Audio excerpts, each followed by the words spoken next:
What's going on, everybody? Michael Silva here. Very excited to share today's video. It's all about position sizing, calculating an edge. Now, we've all heard the crazy stat that 90 to 95% of traders fail, and that could be because of trading psychology. In my opinion, the number one important thing that you must focus on is your position size relative to what you currently have and staying consistent to it. So there's multiple steps here in today's video, a total of 3, and at the end, I'm gonna give you a checklist to go through. Get a notepad, get a pen, take notes. This is an important one.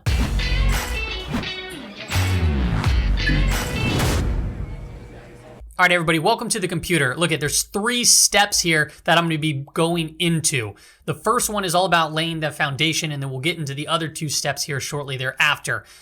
Get a notepad, get a pen, take some notes. I can't stress that enough. Just by watching the video itself, it's not gonna do justice. You really do need to actually be engaged in order to get the full value here by watching this video. So let's go into step 1. There's gonna be some questions I'm gonna be asking you. So first question is just, are you willing to commit to consistency?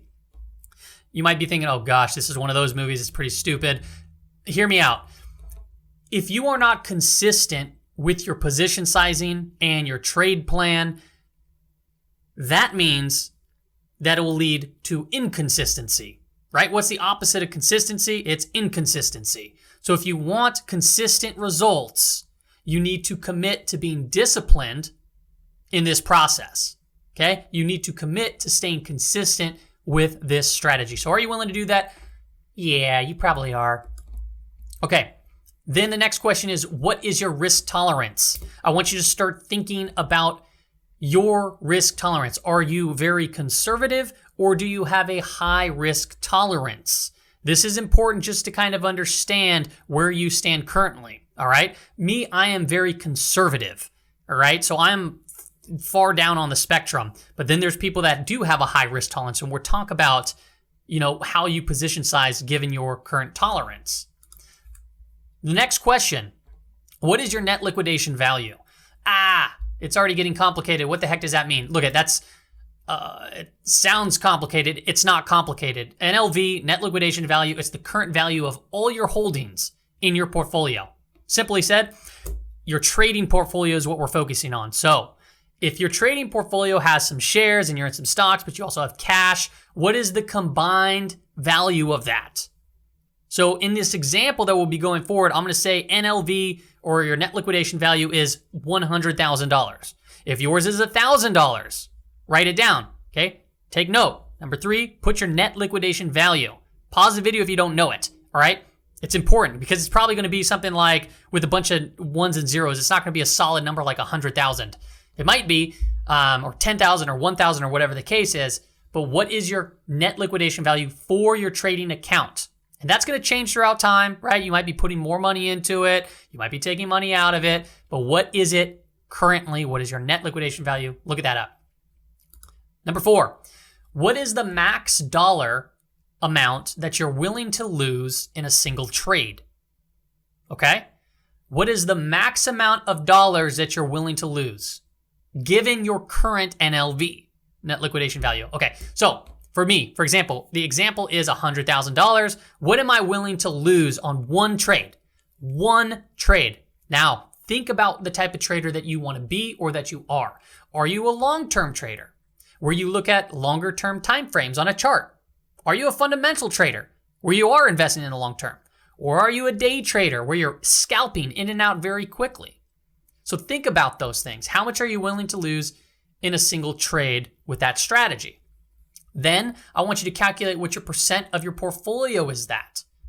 Okay, so what does this mean? I'm getting confused. There's already math involved. Okay. Given the example that the net liquidation value that we'll be using here is $100,000, I would say on the conservative side for me, I would be okay with losing $500 per trade. What does $500 per trade equal up in a percentage value to 100,000? It's 0.5%. Okay. Now we talked about being a conservative trader, or we talked about being a high tolerance trader.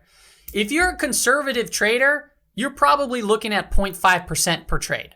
Okay. Maybe even 0.25%. That's what I've been doing for a while, and I'm just now feeling comfortable with, okay, now I'm going to commit to consistency around 0.5%. Okay. So 0.25% is very conservative. 0.5% is also conservative. 1 to 3%, even 1% is, I guess, I wouldn't put that as quite conservative. I'd feel like that'd be more neutral. But 3% per trade, that's super high risk. All right. So that's super high risk tolerance. So just be very mindful that it's probably within that range per trade. Okay. So what is your percent? What percent of your portfolio is that? So in this example, we're going to be using 0.5%, 0.5%. That is what I'm willing to lose right now, given my current net liquidation value, which is 100,000. Okay. Step 5, number 5, I should say, not step. Given that you're willing to lose X amount of dollars in a single trade, me 500, how much are you willing to lose if all your current trades got stopped out at the same time? Think about that. You might be somebody that only trades one trade at a time. You might be somebody that trades 10 trades, 10 different stocks, 10 different ETFs, whatever the case may be. Okay? Think about how many trades you're willing to do, but what if a black swan event happened and every single one of your trades at once, just one subtle whoosh, swoop, they all got stopped out? How much total are you willing to lose that you feel comfortable with? So if you have a $100,000 account, that's the example that we're using, think about it. Like, are you willing to lose 10% of your entire portfolio if all of a sudden just 10 trades get wiped off very quickly? Or you'd be like, oh no, that's a little bit too much for me. That's too much for me. Me personally, I'd say I'd be comfortable with anywhere between 3 to 5%. So given a $100,000 portfolio, if I had, if everything just got triggered, stopped out, I'd be okay with all I lost was $5,000. That's 5% of 100,000. Okay. That to me would make sense for my risk tolerance. Calculate what your percent of your portfolio is. Now, this is very important to do because of this chart right here, the steep road to recovery. All right. We may have all seen this before, but what this is showing us is when you take a portfolio loss, how much percent is it going to take to get that money back to break even? So for example, if you have a 50% loss in your portfolio, you then need to make 100% to get that money back. If you lose 75%, you need 300%.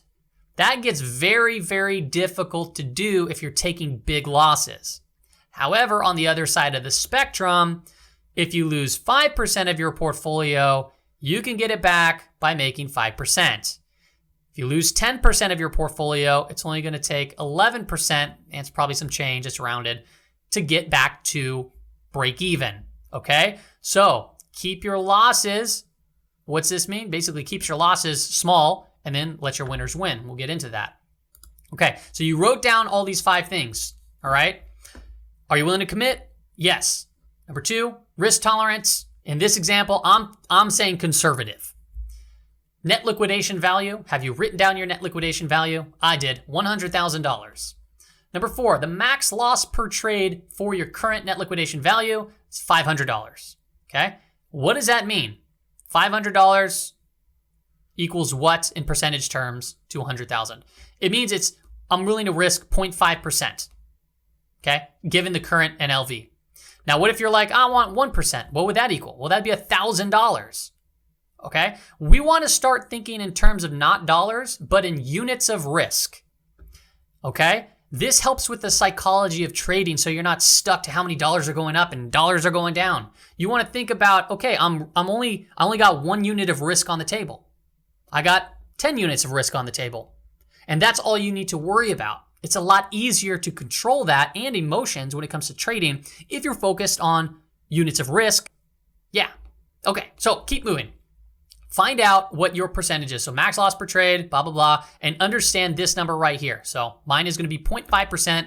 That is 1 unit of risk. How much are you willing to lose at any given time if you just saw this massive event, everything got triggered out, and you got shooken up and you need to step back a little bit? Okay. I'd say 5%. I would say even lower, 3% too sometimes. This is just to give you a good idea of how many units of risk you should have on at any given time, given your risk tolerance. So say if it is 5%, that's $5,000. Well, how much is 0.5%? How many units of risk can I risk? right? That's easy. So 2 units would be 1%.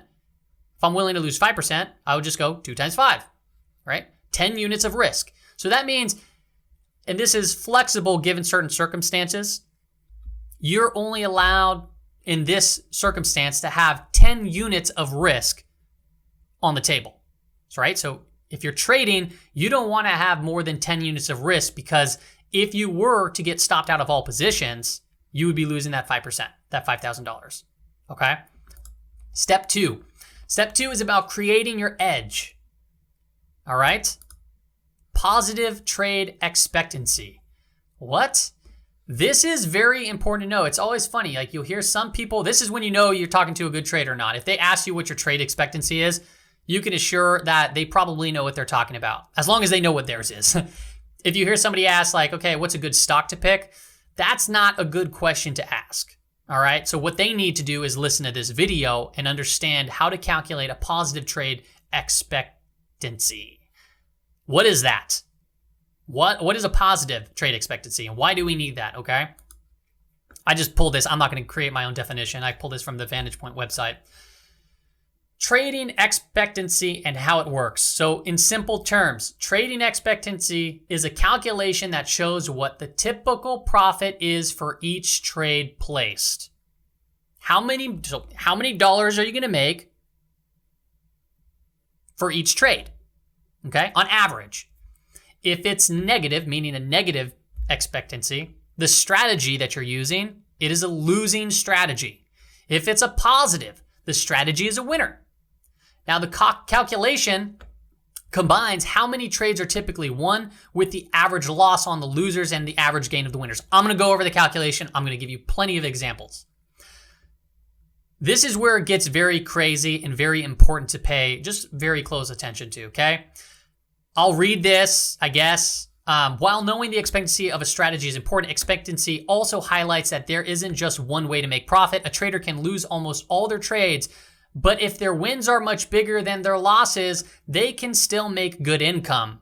But on the flip side, if the trader has bigger losses than winners, well, that's not a good thing. They're going to end up losing money. So what does this actually look like in the real world? Maybe you can relate, maybe you can't.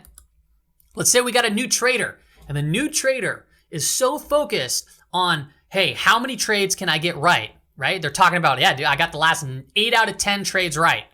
Okay. They still can potentially lose money. How? How is that possible to get 8 out of 10 trades right, but still lose money?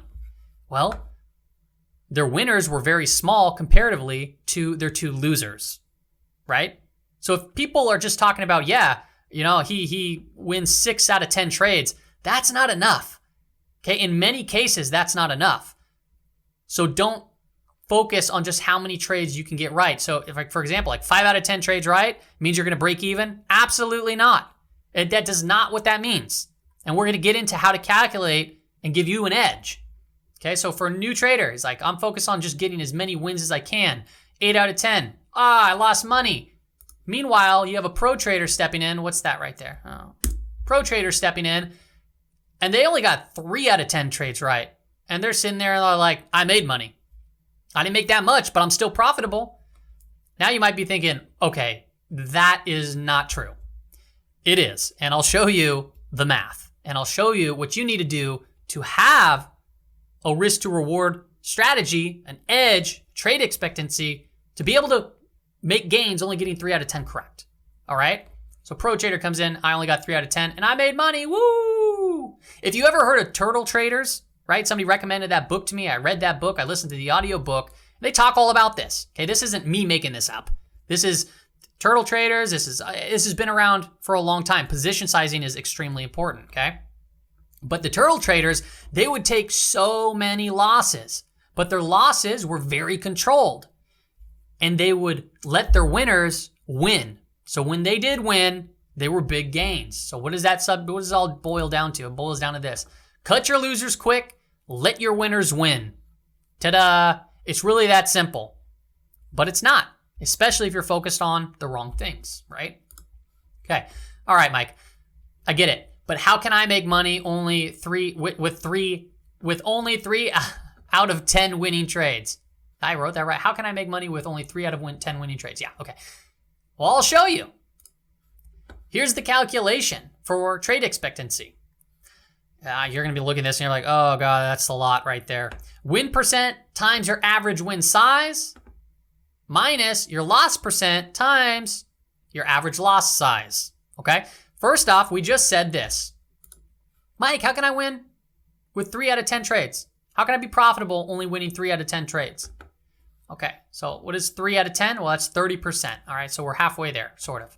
Your win percent would be technically 30%. All right? What's your loss percent? Well, what's the other side of that? Wow, 30 plus 70 is 100%. So your loss percent, you'd be losing 70% of the time. What's your average loss size? Your average loss size is that one risk unit that should be written down on your notepad. The one that we're using in this example, right? One risk unit is 0.5%, and 0.5% of our current net liquidation value is $500. Okay, cool. You wrote it down. You get that? All right, awesome. We'll give you more. But Mike, what, oh, sorry. Yeah, here, I wrote this down so you can see it. 1 unit of risk equals 0.5%. That's $500 of your current NLV, net liquidation value, okay? And your loss percent, that should be 70%, given this current example. We'll give more. But what is my average win size? Average win size. This is where it gets very important. This is how we put together this trade going forward. To calculate this, we need to know what our strategy is based on risk to reward. Whoa, what does that mean? I'll show you. So in this example, I'm going to show you trades that have a 1 to 3 risk versus reward. Mike, what does that mean? Okay, this means I am risking 1 unit per trade to potentially earn 3 units per trade.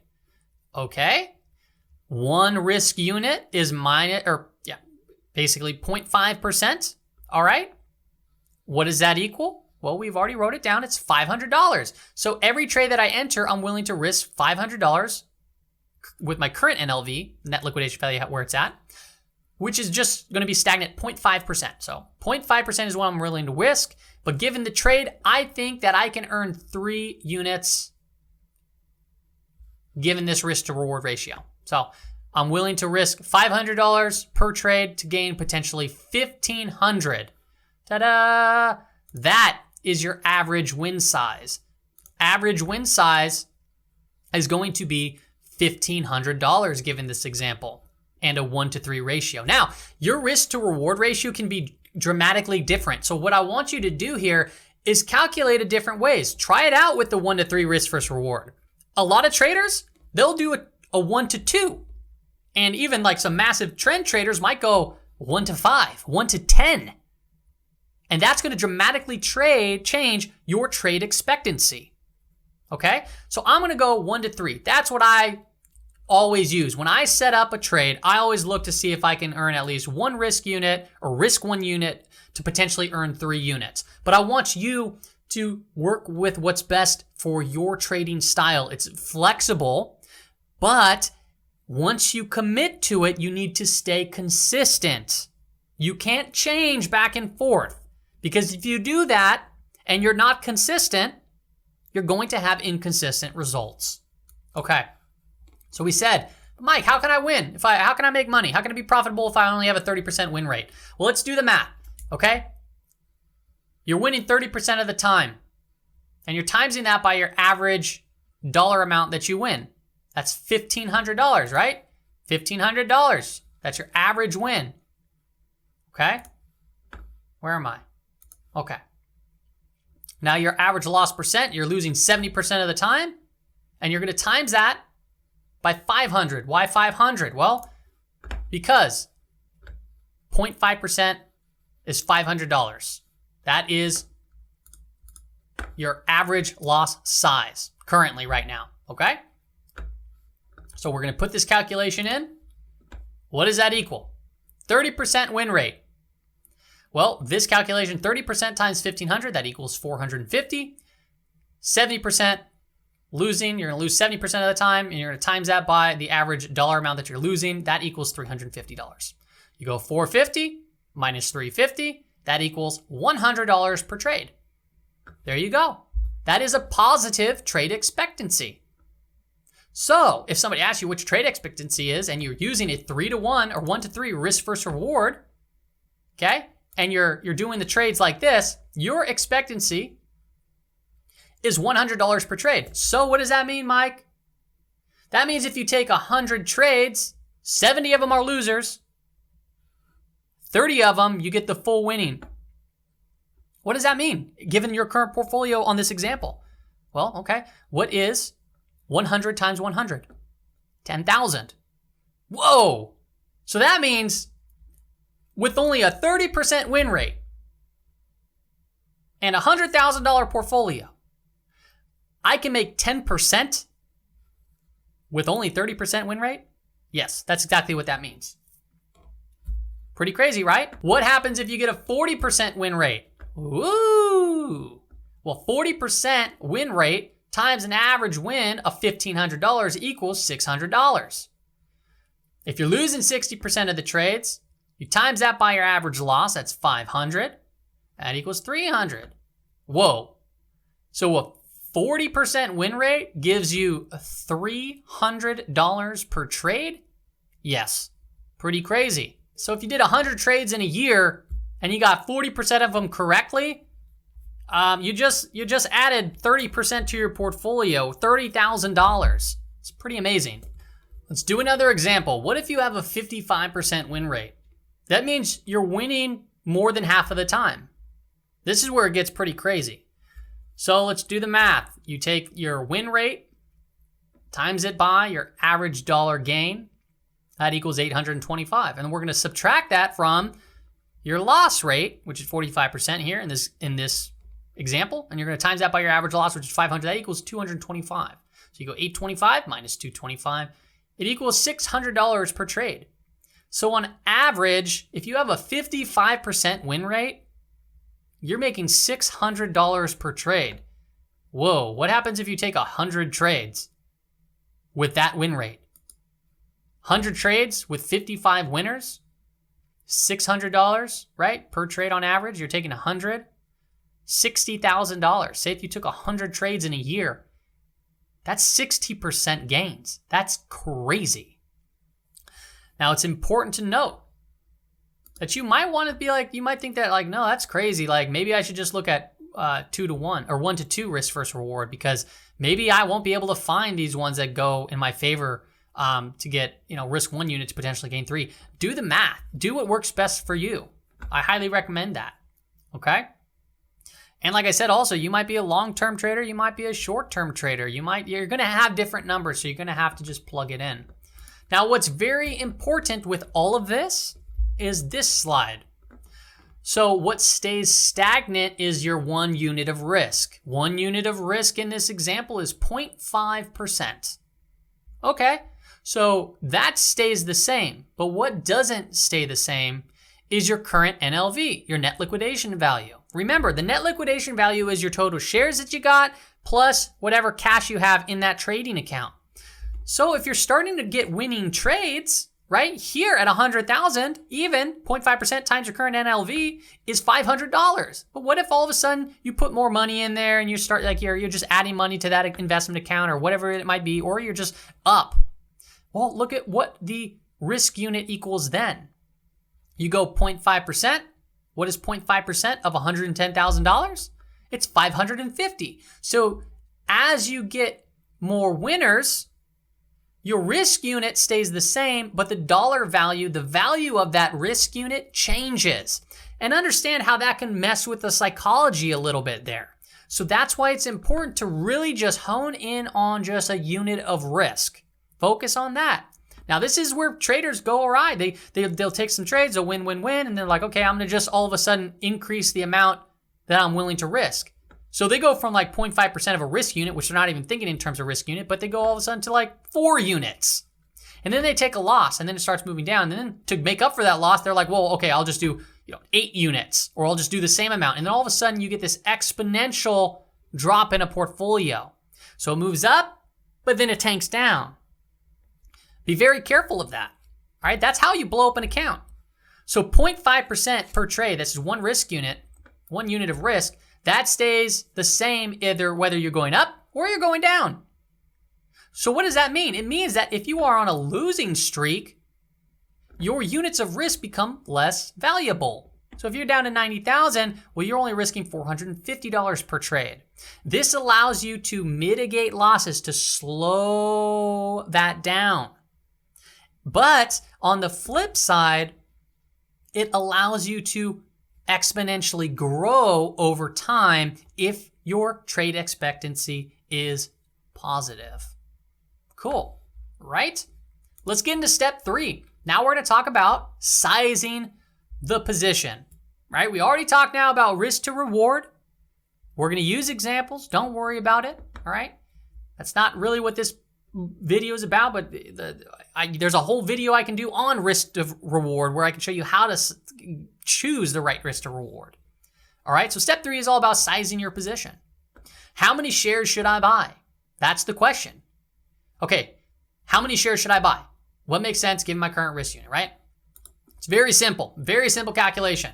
How many shares should I buy? You're taking 1 unit of risk times your net liquidation value. Oh, I don't even remember. Write it down, right? 1 unit of risk equals what? It's 0.5%. Maybe yours is 1%. Maybe it's 0.25%. Then you're going to times that by your net liquidation value, your current net liquidation value. And that, like I said, changes, right? It changes. So you're going to have to keep an eye on that. All right. In this example, we have $100,000 for the net liquidation value. That equals $500. Okay, so how many shares should you buy? Well, once you know that, you divide it by your dollar risk per share. Okay, what is the dollar risk per share? Okay, this is where it gets into creating your trade plan, really. We're going to use General Motors as an example. I'm not saying that this is a great setup here by any means. I'm not saying it's a bad setup, all right? But this is what you need to do. We're going to be using a 1, 2, 3 risk to reward. I'm willing to risk 1 unit to potentially earn 3. So we're sticking to the 1 to 3. And we're going to look at a chart. We're going to say, wow, this makes sense given the context of the chart, because we're using technical analysis. You might use something different. But you think that it's possible to risk 1 unit to potentially earn 3 here. And we're going to calculate, okay, so how many shares do I buy to stay within my proper position size? Okay. The risk per share equals the distance between your entry and your stop. And you could do this from the short side or the long side. Okay, so what does this look like? Well, my entry is going to be here at 56.84. And I think, yeah, I'm going to put a stop right here under this cluster of candles and this 50-day moving average. Okay, I'm going to go ahead and I'm just take 56.84 and minus 48.29 from it. What does that equal? It equals $8.55. That is my risk per share. Okay, so let's plug it in. So we already figured out the top one, $500, right? How many shares should I buy? This is what we're figuring out. You have $500. Divide that by $8.55, which is what? Our risk per share for this trade. And that equals 58. All right, we rounded down, I think.